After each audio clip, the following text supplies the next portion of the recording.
This is Lance Scholl from STPC, and today we're going to do a short video on what a tournament team from Worlds last week would have looked like. So here's my 25-man drafted team. I've basically put my starting lineup here in this section. I have right-handed relievers here, left-handed relievers here. My 4 starting pitchers are here. And guys who are mainly bench players are over here, this stack of 5 people. And this is approximately the strength of a team that would be in a 10-man draft.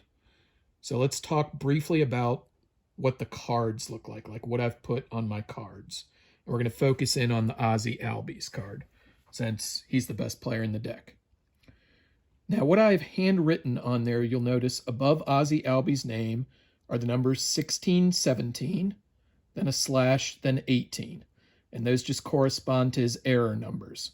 So when we roll 3 dice, 16 and 17 is going to be a 1 base error, 18 is going to be a 2 base error. At the bottom of both his left-handed and right-handed columns, I've written 3 numbers. Those are the slash numbers, just like you're used to seeing in a baseball broadcast.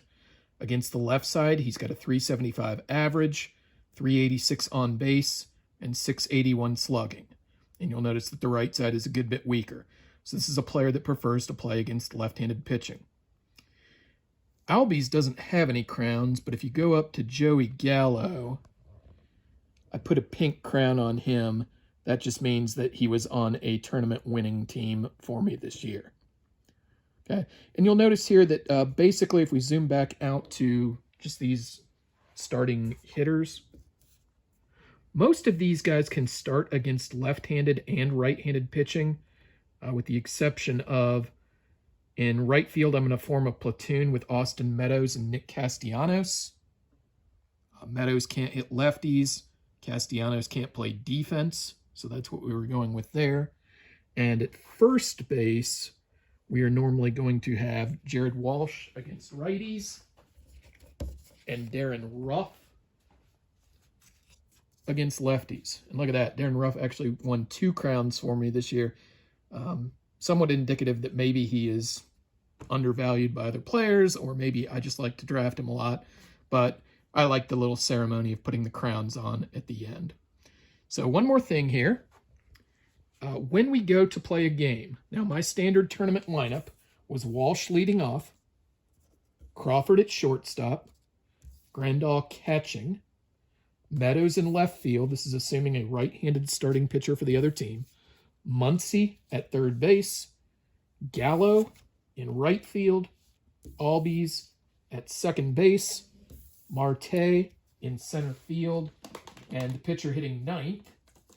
Shout out to Willie Dominguez, South Regional Director, for giving me these fancy-dancy pitchers hitting cards. You'll notice 1 through 4 on one side, and 5 through 8 are on the other. Let's say I was starting Waino today, Adam Wainwright. He's a 1-hitter, so I'm just going to have that facing. Turn these cards over. We're going to have a stack that's our batting lineup. I'm going to put my bench players in a different pile, and this is just the way I do it. You don't necessarily have to do it this way. And then I would put my starting pitcher for the day in a different column, and my bullpen guys and guy who's not starting all underneath him. So that's it for this video. In the next short video, I'm going to walk you through the dice roller interface for 1 inning, showing you kind of how the audio between 2 people is going to interact and how I'd be flipping my cards. All right,